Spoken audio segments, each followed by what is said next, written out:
When I tell people what happened, they always say the same thing. They say, "You must have known." And maybe deep down, I did. But when you love someone the way I loved him, your heart learns to silence your instincts. You train yourself not to see what might break you. I was 53 when I met him. Not met him for the first time, but really saw him. We'd known each other for years through mutual friends, exchanged polite hellos, friendly waves, little conversations that never went anywhere. He was 11 years younger than me, 42, full of quiet charm. The kind of man who smiled with his eyes before his mouth even moved. When we finally started dating, it felt easy. Effortless, even. He was attentive, sweet. The sort of man who remembered small things. My favorite mug, the way I take my coffee, the exact spot on my shoulder that always ached after long work days. He wasn't flashy. He wasn't loud. He was just steady. After years of disappointments, steady felt like gold. So when I think back to the first moment doubt crept in, I can still hear my own voice trying to calm myself down, telling myself, "You're being silly. You're overthinking again." But that whisper of unease never really left. It sat quietly in the back of my mind, waiting for the right moment to speak. It was a normal evening. I had come over to his house after work and he had just come home from his shift. He worked long hours, sometimes nights, and I admired how dedicated he was. He dropped his pants on the bed before heading to the shower, and I, being my usual helpful self, picked them up to fold or toss in the laundry. That's when I saw it. A small crumpled piece of foil poking out of the pocket. A condom wrapper. It was one of those moments that make your hands freeze midair. Time stops, but your heart doesn't. It races ahead, searching for explanations your brain can't keep up with. I stared at it for a long while before touching it. It was purple, the same brand and color we used. That tiny familiarity was both comforting and terrifying. When he came out of the shower, towel around his waist, humming some old R&B tune, I held it up. I didn't say anything at first, just held it in my palm, like proof I didn't want to exist. He looked at it, blinked, then looked at me with genuine confusion, or what looked like it. "Oh," he said, scratching his head. "That must have been from the last time we used one here." I probably put it in my pocket without thinking. His tone was light, casual, even a little embarrassed. He laughed softly as if to say, "You know me. I'm forgetful sometimes," and for a second, I believed him. Because he had always been forgetful in those small ways. Because it could have been true. Because the look in his eyes didn't match the kind of guilt I'd seen in other men before. I told myself not to overreact. I told myself I was too old to play detective in my own relationship. And honestly, I wanted peace more than I wanted proof. So I let it go. I smiled, tossed the wrapper in the trash, and kissed him goodnight. And just like that, the moment passed. Or at least, it pretended to. But sometimes silence doesn't mean calm. It means confusion hiding in plain sight. For a while, everything went back to normal. He was loving. He texted me sweet messages in the morning, sent good night notes when he got off work, called me his lucky charm. He cooked dinner for us, remembered my mother's birthday, even fixed the broken hinge on my back door without being asked. If guilt lived in him, he buried it deep. And if doubt lived in me, I buried it deeper. I had spent so many years building walls around my heart that when I finally lowered them for him, I wanted it to be worth it. I wanted to believe that good men still existed, that maybe, just maybe, I had found one who saw me for who I was. But sometimes the universe tests us in small, quiet ways before it throws us into storms. Months passed. Seasons changed. We laughed, argued, made up, made love. We planned trips, talked about moving in together. He even spoke about getting a vasectomy. Said he wanted to make things easier for us. I thought it was sweet, thoughtful, responsible. He said he wanted to use up what's left, before the procedure. It became a little inside joke between us. So, when I noticed he had a drawer in his bedside table where he kept the condoms, I didn't think much of it. But something in me, something old and quiet, kept remembering that wrapper, the first one, the one I'd chosen to forget. It's strange how our instincts whisper before they scream. I'd open that drawer sometimes when he wasn't around, not in a sneaky way, not like a woman on a mission, but more like someone trying to reassure herself that nothing had changed. I remember the first time I counted them, 6 in total, 2 of them purple. The rest were different colors, maybe from older boxes. I remember thinking, we'll use the purple ones first. It felt symbolic somehow. His favorite color, my favorite brand. We had 2 left, just enough before his surgery. And then, life got in the way. We didn't see each other for a few weeks. Busy schedules, small health things, missed timing. A month, maybe, before we were together again. That's when everything started to unravel. Sometimes I wonder if it's worse to catch someone lying, or to catch yourself realizing you've been ignoring the truth. Because when the truth started to show itself again, it didn't come in shouting or slamming doors. It came quietly, just like before. A small thing sitting in the corner of my mind, waiting for me to notice. And when I finally did, I wish I hadn't. Before all of that, before the wrapper, before the doubt, I truly believed I had found peace in love. I wasn't looking for it. That's the funny part about life. You spend years praying for someone to see you, to understand you, to love you, right? And when you finally give up, that's when someone shows up. I'd known him for years before we ever crossed that line. He worked with a friend of mine, one of those people who were always around in the background. We'd see each other at small gatherings, birthdays, the occasional barbecue. He was easy to be around. He wasn't loud or trying to impress anyone. He had this gentle way of talking, like every word had been thought through before it left his mouth.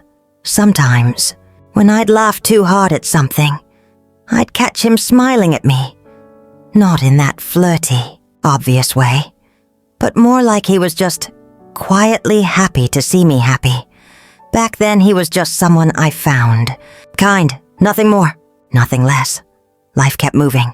I had my share of heartaches, bad dates, short-lived relationships that burned bright and faded fast. You get to your 50s and start believing that maybe your heart has done all the loving it's going to do. You learn to enjoy your own company. I'd built a quiet life. Work, my little house, coffee on the porch, calls with my grown kids. It wasn't perfect, but it was peaceful. Then one day, out of nowhere, he called. He said he'd gotten my number from our mutual friend and asked if I wanted to catch up. I remember pausing, wondering if he meant it as a date. His voice was so soft, careful, almost shy. He said, "It's been years, hasn't it? I was just thinking about you the other day." Something in me warmed. Maybe it was curiosity. Maybe it was loneliness. Maybe it was hope. So I said yes. We met at a little diner on the edge of town, one of those cozy places with peeling leather booths and old jukeboxes that still play love songs from the 70s. He was already there when I arrived, clean-shaven, wearing that same easy smile I remembered. He stood up when he saw me, pulled out my chair, and when I sat down, I swear, for the first time in years, I felt seen. The conversation flowed like we'd been doing it all our lives. He told me about his work, long hours, late shifts, sometimes covering for people who didn't show up. He said he'd been divorced for a few years but hadn't really dated since. When he asked about me, he listened, really listened. You know that feeling when someone looks at you and you can tell they aren't just waiting for their turn to speak? That's how he was. By the end of that night, I didn't want it to end. He walked me to my car, hands in his pockets like he was trying to keep himself from reaching out. And when he finally did, his touch was gentle. He tucked a loose strand of hair behind my ear and said, "I'm really glad we did this." That was all. No rush, no pressure, just warmth. A few days later, he texted, "Can I see you again?" And that was how it began. In the months that followed, I started to forget what loneliness felt like. He had this way of showing up. Not always with grand gestures, but with small, thoughtful things. If I mentioned a book I wanted to read, it would appear in my mailbox the next week. If I had a long day, he'd show up with takeout and tell me to sit down while he set the table. When I couldn't sleep, he'd stay on the phone with me, whispering stories or humming softly until I drifted off. It was the kind of love that made the world feel lighter. My friends would tell me I was glowing, and maybe I was. It's amazing what being loved gently can do for a tired heart. He met my family after a few months. My daughter liked him instantly. My son was cautious, as sons often are, but he warmed up eventually. My friends adored him. They said he treated me like a queen, and I agreed. He did. We spent weekends together at his place mostly. His house was closer to his job, and he liked cooking for me. It wasn't fancy, but it was cozy. He had this small, neat kitchen with a fridge covered in magnets from places he wanted to visit. He'd pour us wine, play old soul records, and we'd slow dance in the living room.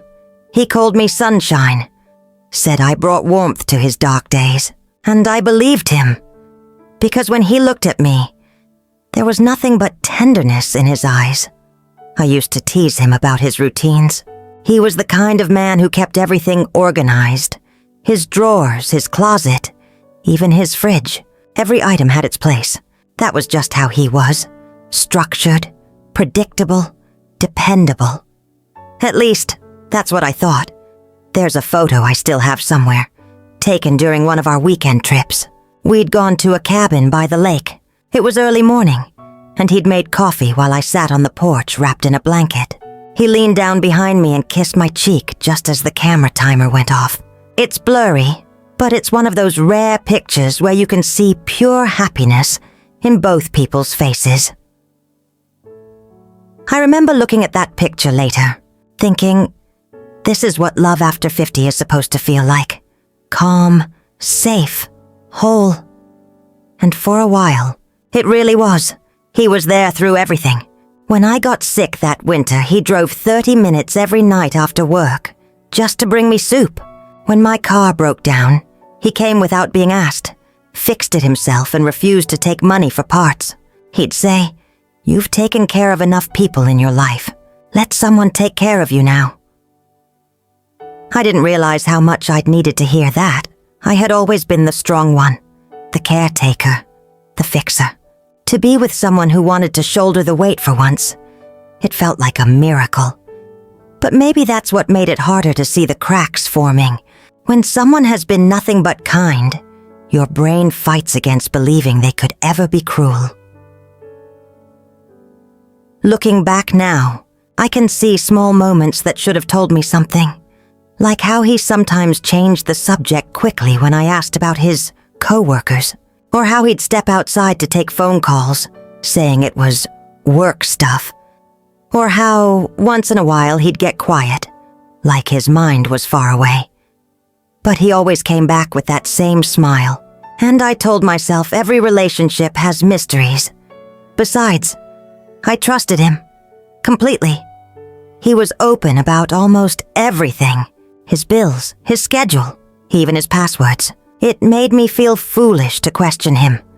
Sometimes I wonder if that openness was part of his disguise, a way to make sure I never thought to look deeper. Still, I can't deny how happy I was in those early days. He made me feel young again, not in a naive way, but in that beautiful, freeing way where you stop carrying all the old heartbreaks for a while, where laughter comes easy, where mornings feel hopeful again. That was the kind of love I thought I'd grown out of, the kind I thought belonged to 20-somethings, not women in their 50s. But he brought it back to me, and that's what made everything that came after so painful. Because I wasn't just losing him, I was losing the version of myself that believed love could still be that pure. There's something about trust that's almost sacred. It's not something you give, it's something that builds, slow and steady, like the foundation of a home. And once you build it, You start decorating your whole heart around it. That's what I did with him. Every good memory became another layer of belief that he was who he said he was.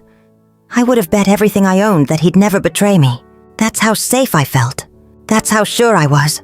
But the truth is, safety can be an illusion. Sometimes the walls that make us feel most protected are the same ones that keep us from seeing the cracks right beneath our feet. And when those cracks finally give way, it doesn't happen in a roar. It happens in silence, in the middle of a quiet morning when everything seems fine, until suddenly, it isn't. That morning came about a year into our relationship, a morning like any other. Sunlight through the blinds, the smell of his coffee brewing, the soft hum of him moving around the room getting ready for work. I remember looking at him, thinking how lucky I was. I didn't know then that within hours, I'd find something that would make me question every word, every touch, every promise he'd ever made.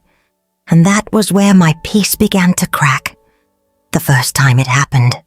The first real crack in the perfect picture. I remember thinking how ridiculous it was that something so small could shake me. A tiny piece of foil. That's all it was. He had just come home from work. I was already there, waiting for him. I'd cooked dinner. Nothing fancy. Just baked salmon and roasted vegetables.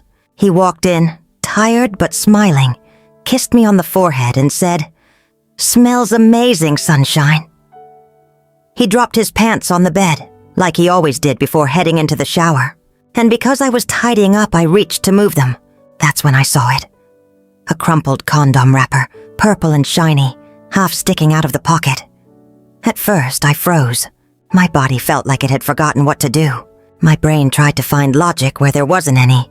We had used that brand before. That color. That exact type. So technically, it could have been ours. But it had been days since the last time we used one. Long enough that it shouldn't still be in his pocket. I just stood there for a while, holding it like it might explain itself.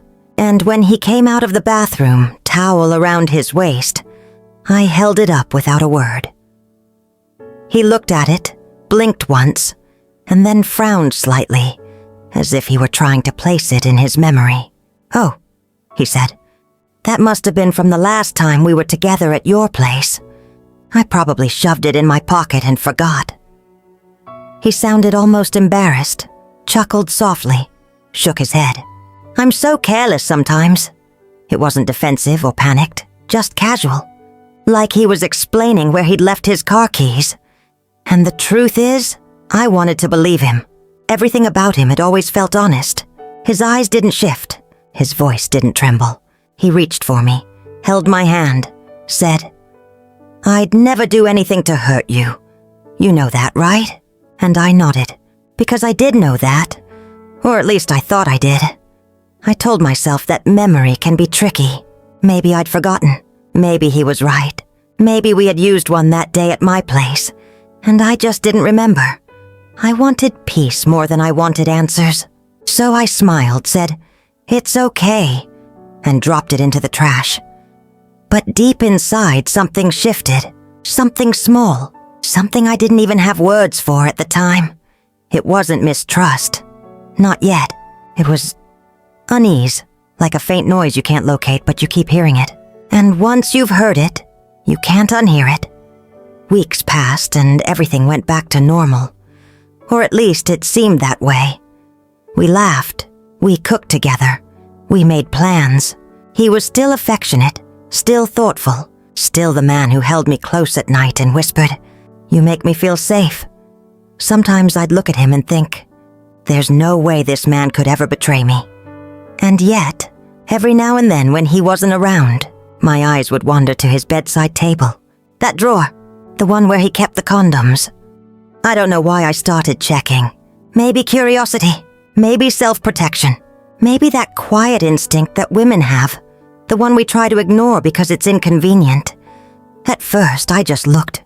Then one day I counted, 6 in total, 2 of them purple. I closed the drawer quickly, almost ashamed of myself. What was I doing? This was a man I trusted, a man who had never given me reason to doubt him. Well, almost never. Still, I kept that number in my head. 6. 2 purple.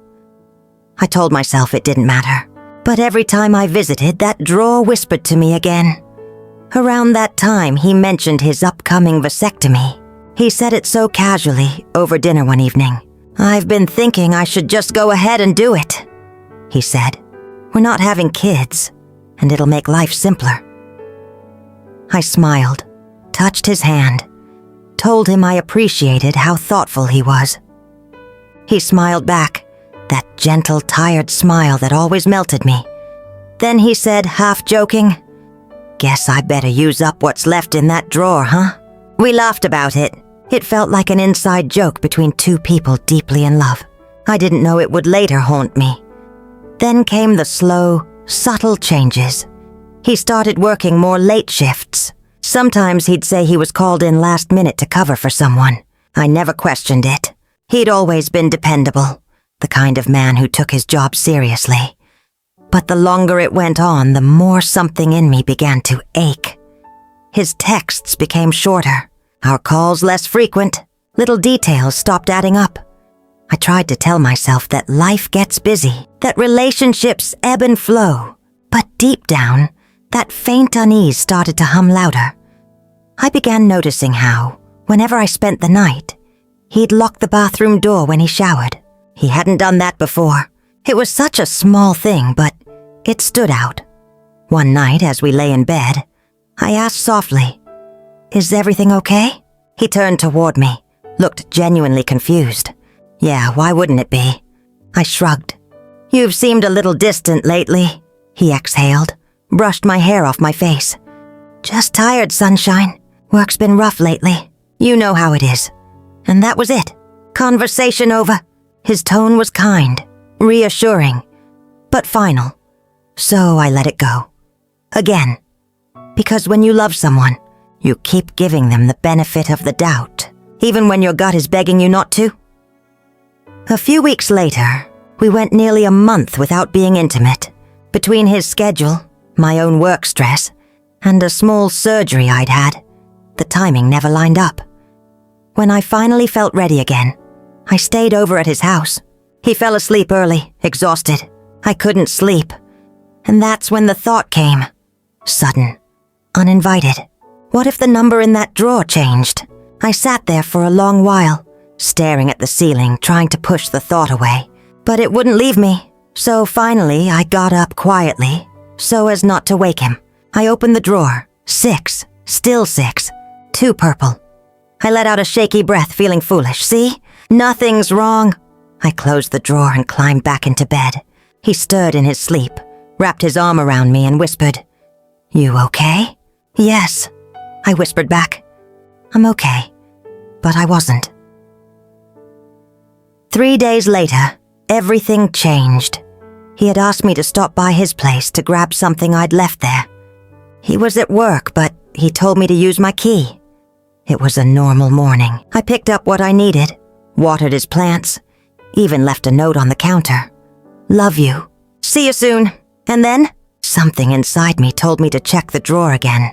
I don't even know why. When I opened it, I froze. 5, not 6, and only 1 purple. My heart started to pound. I stood there staring at the drawer like it might change if I blinked enough times. Had I miscounted before? Was I sure about the number? I replayed it in my head over and over. 6. 2 purple.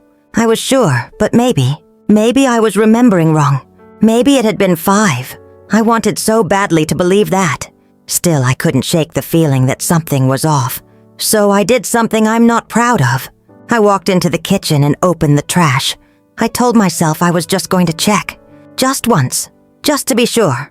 I started removing things carefully, exactly as they were. Paper towels, takeout boxes, coffee filters. And then, there it was. The wrapper, purple, and the used condom, tied and tossed. My chest loosened for a moment. Okay, that must have been from us. That meant the drawer had been counted after that night. It all made sense again.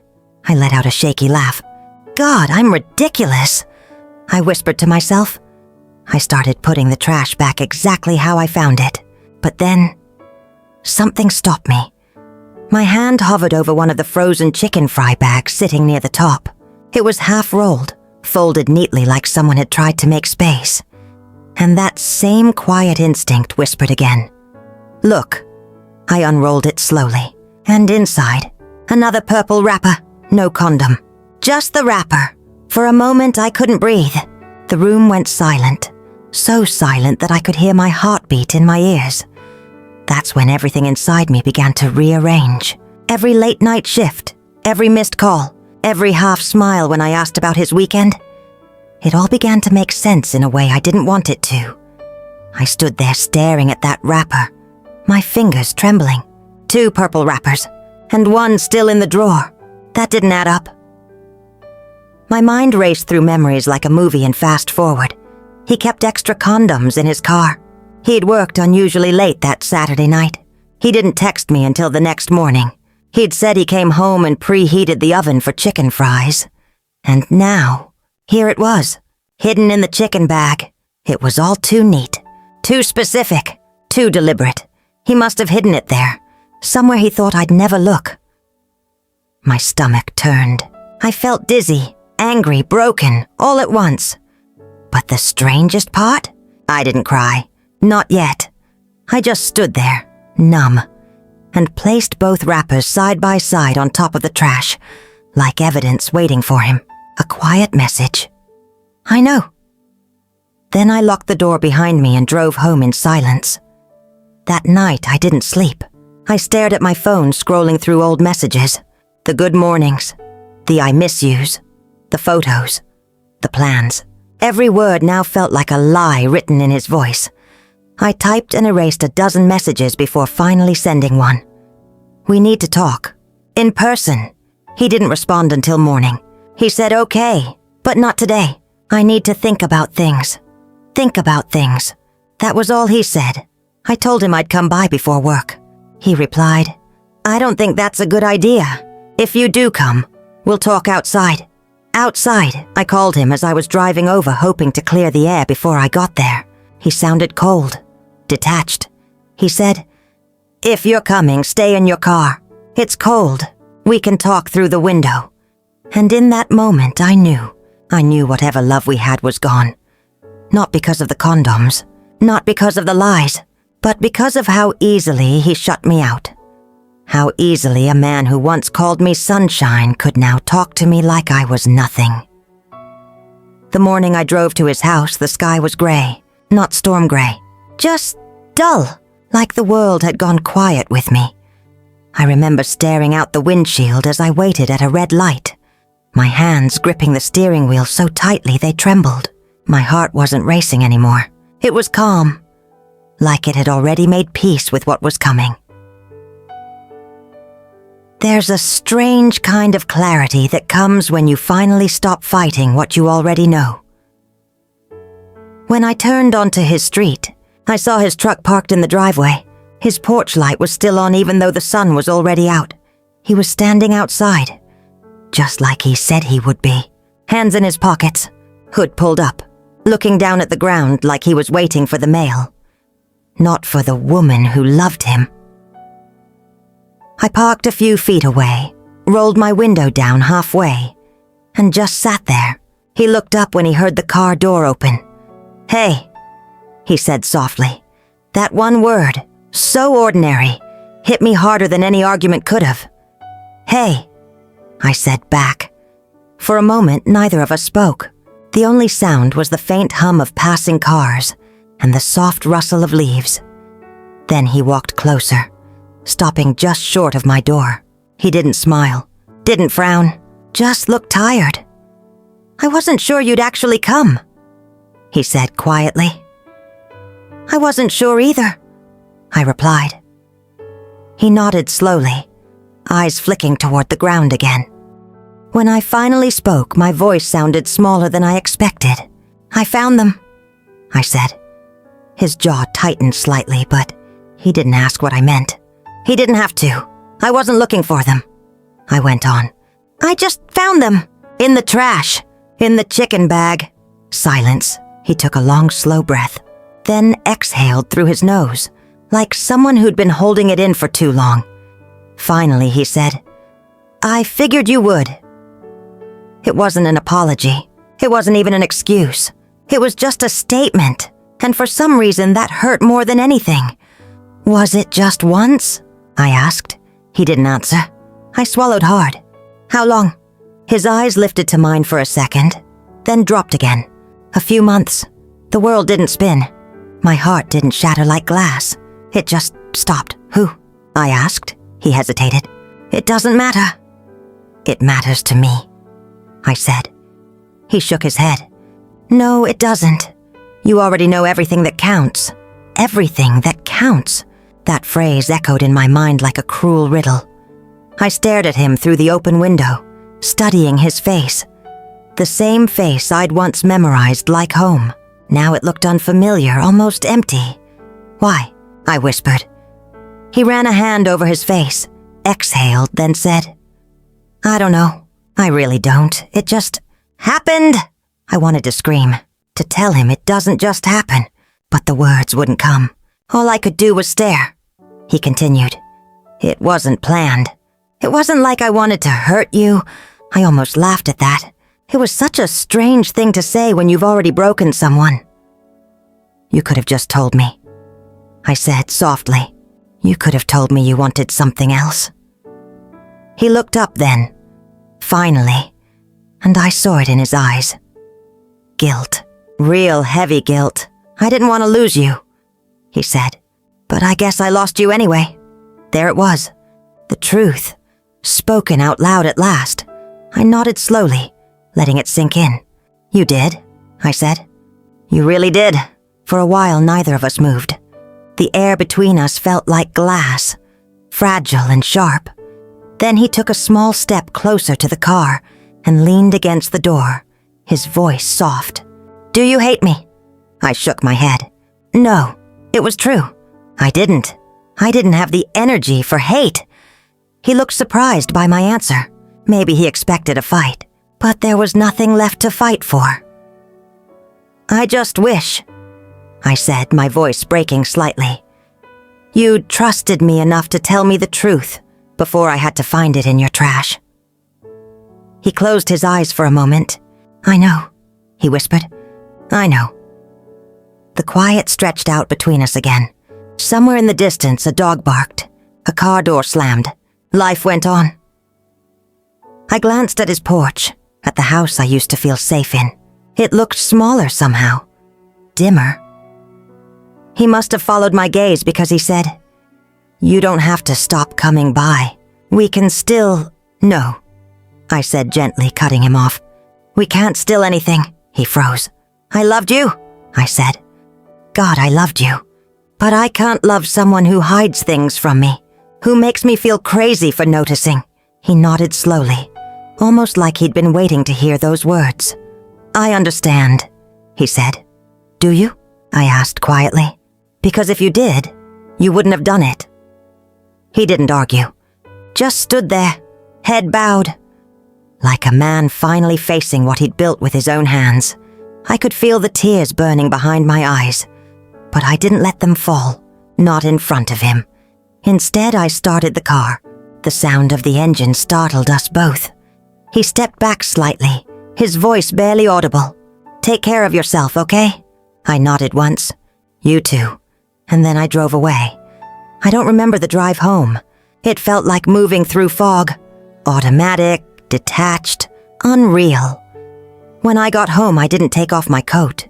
I just sat on the edge of the bed and stared at the wall for a long time. The silence was loud. The kind of loud that fills every corner of your body. That's when the tears finally came. Not the dramatic kind, but the quiet kind that just fall without warning. Every sound in the house reminded me of him. The hum of the refrigerator, the creak of the floorboards, the faint smell of his cologne still clinging to the sweater I wore. I sat there for hours, replaying every moment of the last few months. Every "I love you." Every "I'm just tired." Every time he'd kissed me on the forehead and said, "You're my peace." And I realized how much I'd built my world around those words. Now they were just echoes. That night, he texted. I'm sorry. For everything.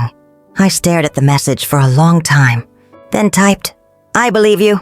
But it doesn't change anything. He read it immediately. No reply after that. That was the last time we spoke. The days that followed were strange. I kept expecting the world to react, to somehow acknowledge that something massive had ended. But nothing did. The sun still rose. The neighbors still waved. The coffee still brewed. I'd walk past my mirror and barely recognize the woman in it. There was a softness missing, a trust that had quietly died. Sometimes I'd catch myself reaching for my phone, ready to tell him something funny, something small, and then remember I couldn't. I deleted his number, but I still knew it by heart. I blocked him on social media, but sometimes I'd still type his name into the search bar just to see if he looked happy. He always did. That used to sting. Now it just is. A few weeks later, I drove past his street again. I don't even know why. Maybe curiosity. Maybe closure. His truck was gone. The porch light was off. The house looked the same, but it didn't feel like it anymore. It wasn't ours. It never had been. I sat there for a minute, parked across the road, remembering the first time I'd come over. The laughter, the warmth, how I'd once believed this was the place where my story would end. And now, looking at it, I realized something important. Some endings don't come with explosions. They come quietly, like a door closing softly behind you. That night I lit a candle, not for him, for me, for the girl who had loved deeply and trusted too much, for the woman who finally listened to her own voice. As the flame flickered, I whispered, "You did what you had to do." And for the first time in months, I believed it. The days that followed felt strangely empty, like the pause after a song ends. I'd wake up every morning expecting to hear from him, expecting that little "Good morning, beautiful" text that used to start my day. But there was nothing. At first, I kept checking my phone anyway, telling myself he might reach out or maybe I'd misread the situation. But deep down, I knew that was just my heart looking for excuses not to hurt. Grief doesn't always come from death. Sometimes it comes from losing someone who's still alive. I didn't tell anyone right away. Not my friends, not my sister, not even my son. I needed to sit with it first, to understand what had really happened. Because if I started talking about it too soon, I knew I'd soften it, make it sound smaller than it was, and I didn't want to lie to myself anymore. The first time I went to the grocery store alone, it hit me harder than I expected. Every aisle was full of reminders. His favorite coffee, the frozen chicken fries, even the purple condom brand in the family planning section. I walked past it quickly, my heart pounding, my throat tight. You never realize how many corners of your life someone fills until they're gone. When I got home, I made tea instead of dinner. I sat on the couch with the mug warming my hands, listening to the sound of the clock ticking. It was quiet, but it was my quiet, and that started to mean something. A week later, I went through my things. The sweater he left at my house, the toothbrush by the sink, the half-empty bottle of his shampoo in the shower. I didn't throw them out right away. I just gathered them, one by one, and placed them in a small box. It wasn't about erasing him. It was about reclaiming space. When I sealed the box and put it in the back of my closet, I whispered to myself, "You can let go now." It didn't fix everything, but it helped. I started walking in the evenings again. I used to do that before we got serious. Just me, the neighborhood, and the sound of my shoes on the pavement. It was a way to clear my head, to feel alive in my own skin.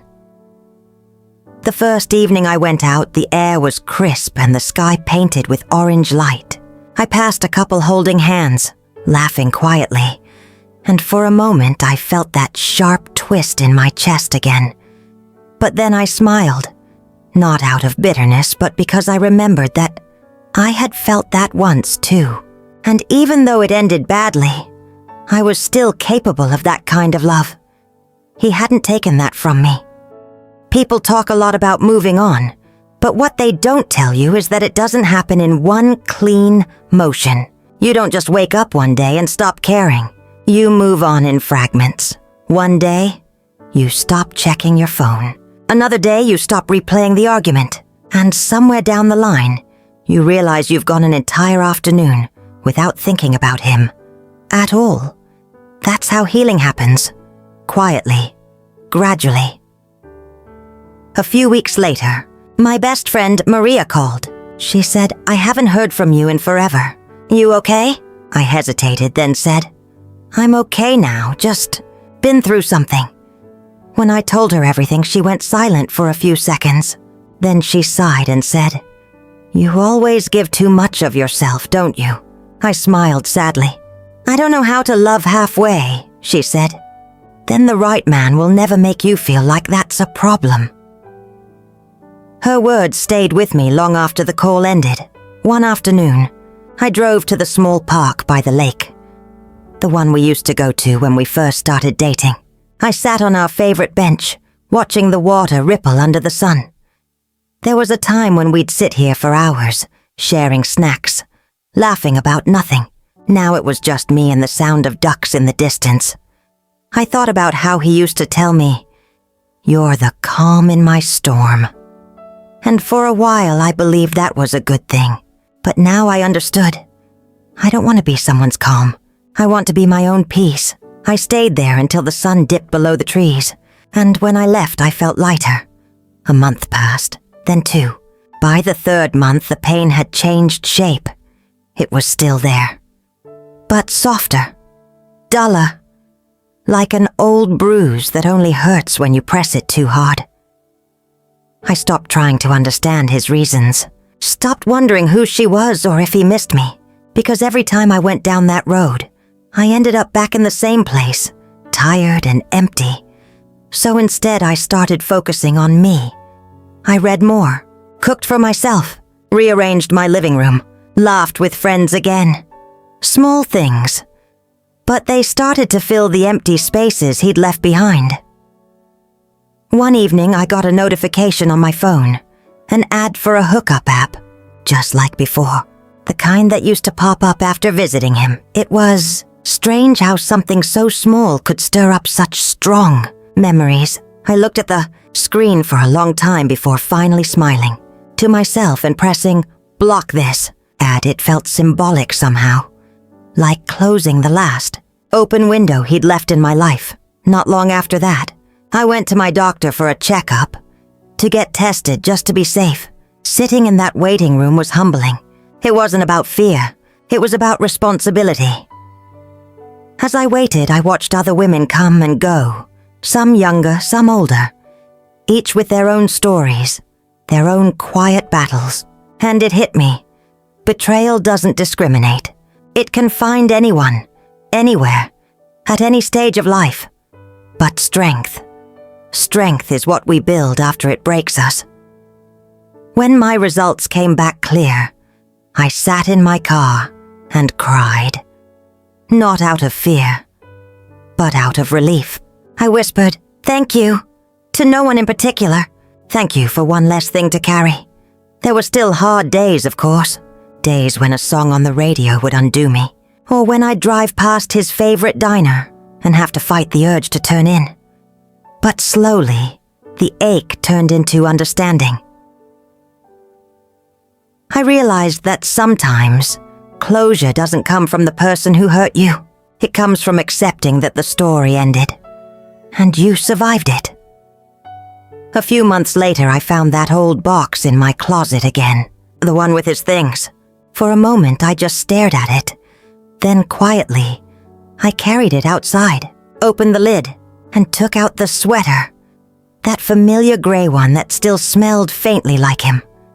I folded it neatly, placed it in a donation bag and whispered, "I hope whoever wears this feels warmth, but not from you." Then I closed the bag, tied it tight, and set it by the door for pickup. When I turned around, I felt something I hadn't felt in a long time. Freedom. Spring came soon after. The air felt new. The trees outside my window started to bloom again. little bursts of green, like the world reminding me that renewal always follows winter. One morning, I made pancakes for myself. Just me, my kitchen, and the quiet hum of a Sunday morning. I poured a cup of coffee and sat by the window. The sunlight spilled across the table and I thought, this is enough. It didn't mean I'd stop believing in love. It just meant I'd stop chasing the wrong kind. I still had love, plenty of it, but now it was mine to keep. People sometimes ask me now if I'd ever take him back, if he ever came around again with an apology or a promise to change. And I always say the same thing, no. Not because I hate him, but because I love myself more now. That's not bitterness, that's growth. We teach people how to treat us, not through our words, but through what we accept. And I'd accepted too little for too long. Now, I'm done with that. Sometimes late at night I still think about him. Not with longing, but with curiosity, where he might be, if he ever thinks of me. And then I smile, because whether he does or not doesn't matter anymore. What matters is that I learned to trust my instincts, to listen when my heart whispers that something isn't right. That's the thing about intuition. It doesn't shout. It nudges. It taps on your shoulder, softly saying, "Look closer." And when you finally do, it saves you. Looking back, I see it all so clearly now. The moments I dismissed, the things I brushed aside. I used to think love was about believing the best in someone. Now I know it's also about believing yourself, your doubts, your fears, your quiet inner knowing. They aren't signs of insecurity. They're messages from the part of you that still wants to be safe. I wish I had listened sooner, but I'm grateful I finally did. It's been months now. The ache is mostly gone. Sometimes when I see couples holding hands or laughing in cafes, I feel a soft smile rise instead of that old pang. Because I know, one day maybe I'll love again, but it'll be different this time. Not built on blind trust or wishful thinking, but on honesty, peace, and mutual respect. And until then, I'm okay being alone. Because being alone and being lonely are not the same thing. As I tell this story now, I realize it isn't just about betrayal. It's about rediscovering the strength that had always been there. It's about learning that you can lose someone you love and still find yourself whole again. And if you're listening to this, going through something similar, I want you to know, you'll be okay too. It won't happen overnight. But one morning you'll wake up, make your coffee, and realize your heart feels lighter. And that's when you'll know you're finally free. It's been months now.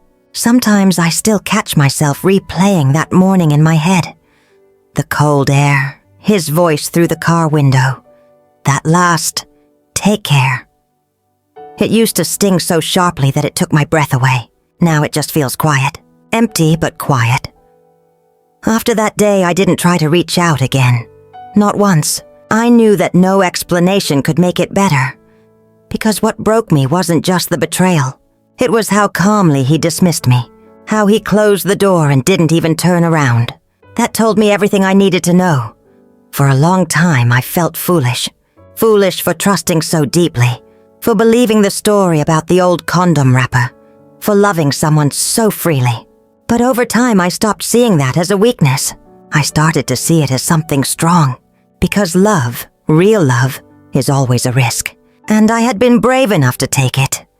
I went through all the stages. The sleepless nights. The crying in the shower so no one could hear. The endless questions that circled my mind. Was it me? Was I not enough? Did he ever really love me? There were no clear answers. And maybe that's the hardest part of betrayal. The silence that follows it. I remember one evening, about 3 weeks after it all ended, I found myself sitting in my car outside his house. I didn't go there to confront him. I just wanted to see it one last time. The little porch light, the front steps where I used to wait with takeout and coffee, the living room window that glowed soft yellow when he'd stay up watching TV. It was so familiar, yet so far away now. I sat there for a long time, just breathing, and then I whispered to myself, "You're done." And I drove away. After that, I started focusing on small things that were just mine. Morning walks, new books, cooking for one without feeling sad about it. There was something healing in the simplicity of it all. No checking my phone for his messages. No wondering where he was or what he was doing. Just peace. It took me a while to forgive myself. Not him, myself. For ignoring the little signs. For brushing away my instincts. For wanting so badly to believe in the good that I overlooked the truth. But I learned something precious from all of it. Your gut knows. That quiet, uneasy feeling. It's not paranoia. It's wisdom. It's the part of you that still wants to protect your heart when your mind is too hopeful to see clearly. There were days when I missed him, even knowing everything. Not him as he really was, but the version I thought I had. The man who brought me coffee in bed, who listened to my stories, who made me feel safe. But I had to accept that version never truly existed. It was built out of what I wanted, not what he was willing to give. I kept thinking back to that last moment. Him saying, "Take care." At first, it sounded like cruelty, but now it almost feels like closure. He was telling me, in his own shallow way, that the story was over. And sometimes, endings don't come with apologies or explanations. They come with silence and a locked door. I never got my answers, and I probably never will. But I don't need them anymore, because the truth isn't in his words. It's in his actions. The moment someone stops caring whether they hurt you or not, that's when you stop giving them access to your heart. These days, I find peace in ordinary moments. I light a candle when I read at night. I play soft music while I cook. Sometimes I talk to myself in the kitchen and I laugh, because I can. I can be in my own space without tiptoeing around someone else's moods or lies. I can breathe freely again. People ask me sometimes if I'd ever trust someone again. I think I would. Not quickly, not easily, but I would. Because I don't want to live a life guarded by fear. What happened to me was painful, yes, but it also taught me who I am when everything falls apart. And I like that woman. She's strong. She's kind. She's still open-hearted. Just wiser now. The hardest part of all of this wasn't losing him. It was realizing how much of myself I gave away, trying to make things work. And that's what I've promised myself. I will never shrink again. If someone wants to love me, they'll have to meet me where I am. Whole, honest, and unafraid to walk away. Every so often when I see an ad online for dating sites or casual hookups, I smile a little, not because I think of him, but because I remember that phase of confusion when I thought it was all in my head. Now I know better. Now, when my intuition whispers, I listen. Sometimes healing isn't about forgetting what happened. It's about remembering it differently, not as a wound, but as a lesson, not as the end of love, but as the beginning of self-respect. I used to believe he was my forever. Now I believe forever starts with me. If you're listening to this and your heart is broken, please know this. You're not weak for having trusted. You're not foolish for having loved. And you're not alone in the ache of discovering the truth. But you will get through it. You'll wake up one morning and realize the pain has softened. You'll laugh without thinking about him. You'll look at yourself in the mirror and see someone who survived something that could have broken her, but didn't. That's the quiet power of healing. It doesn't happen all at once. It comes in small moments, like sunlight sneaking through the blinds after a long night. It comes when you stop needing to know why. It comes when you finally let yourself rest. I'm still learning, still growing, still loving, in small ways, but I'm at peace now, and that, after everything, feels like the most beautiful ending I could have asked for. Sometimes the person who breaks your heart is also the one who shows you how to protect it. And sometimes, losing someone you loved becomes the very moment you finally find yourself. If this story touched your heart, please take a moment to subscribe the channel and like, share, and leave a comment below. Your words mean more than you know. They remind me that these stories still reach someone out there who understands. If you've ever gone through something similar, I'd love to hear your story too. Sometimes healing begins when we realize we're not alone. Thank you for listening and for being here. Until next time, take care of your heart. It's the only one you've got.